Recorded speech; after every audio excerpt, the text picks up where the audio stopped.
Hello students, I hope you all are fine.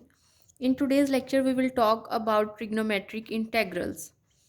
As the name trigonometric integral suggests us that the integral will involve our six basic trigonometric functions.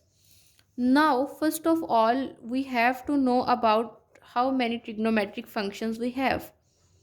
Trigonometric functions. Okay, basically we have six basic trigonometric functions. These are sorry, these are sin x, cosine x, tan x, and also their inverse trigonometric functions like secant x, cosecant x, and cot x.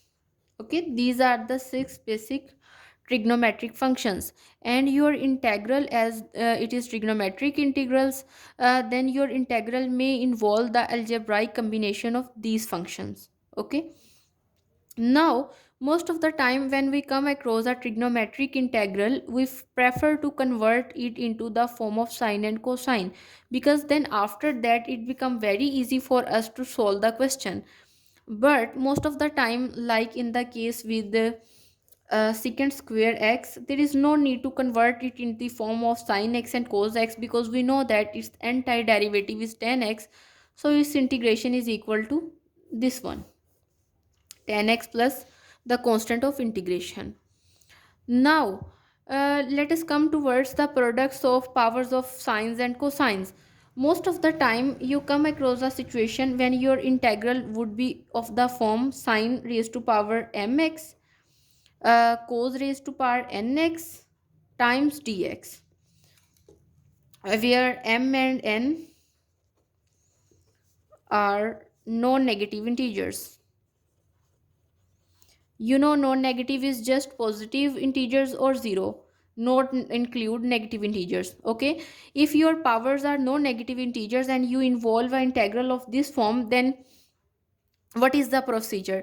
Now you can easily see here that if m is equal to 0, then something part 0 is equals to 1, and you can use the reduction formula for integrals on cos raised to power nx. Okay, but when you involve this sort of integral, then you divide your question in three cases. Okay, basically there are three cases, and first case says that if your power here m is an odd number, then what you would do. Now let me explain it by using an example, then again after that I will also explain the procedure, means case 1 in detail. Okay, for example, you come across a question like this: sine cube x, cos square x, and dx. Then if you compare it with this one, if I say this is equation number 1 and this is equation number 2, then it is quite similar to this integral. And you can clearly see here m means the power of sine x is cubic, means it is an odd number. Okay, so we can write sine cube x is equals to sine square x and sine x. That means we can split our sine cube x is equals to sine square x and sine x. Now we know a trigonometric identity that says that cos square x plus sine square x is equals to 1. Now if you find the value of sine square x from here, then we can find here the value of sine square x is equals to 1 minus cos square x. So that means when we come across a situation like this one, means when our power is an odd number, then we have to split it in such a way that we can use this identity here. Okay, as I did this one. Now if you use your identity here, then we will get sine cube x is equals to the value of sine square x, obviously 1 minus cos square x, and multiply it with sine x. That is the function that we split in the previous. Okay, now in the next step, just substitute this value in equation number 2. Now what we will get? Now we will get, if I use this value here, then we will get integral the value of sine cube x, that is 1 minus cos square x times sine x, and then multiply it with cos square x times dx. Now if I simplify it, then I will get, if I multiply cos square x with this term, then I will get cos square x minus cos raised to power 4x into sin x and dx. Now let us use substitution here. I will let u is equals to cos x. Now if I apply differential on both sides, du is equals to the derivative of cos x is equal to negative sin x times dx. If you do not know how we can find the differential, then you can check it on my previous videos. Okay. Now if you use these values in your this equation, then what you will get? Here you will get u square minus u raised to power 4 times, basically if you find, if you take the negative sign, if you multiply both sides by negative, then you will get negative du is equals to sine of x dx.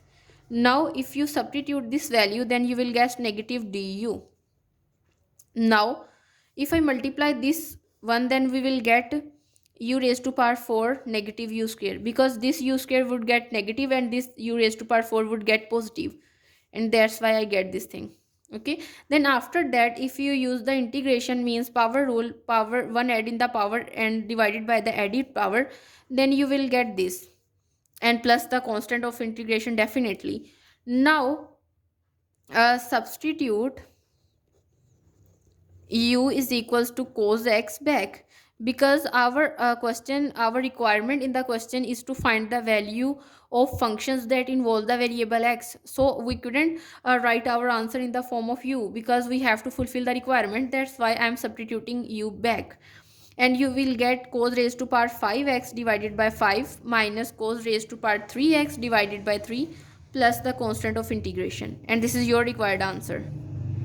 Now students, basically this is the procedure for solving the integrals involving powers of sines and cosines, and we have discussed this case 1.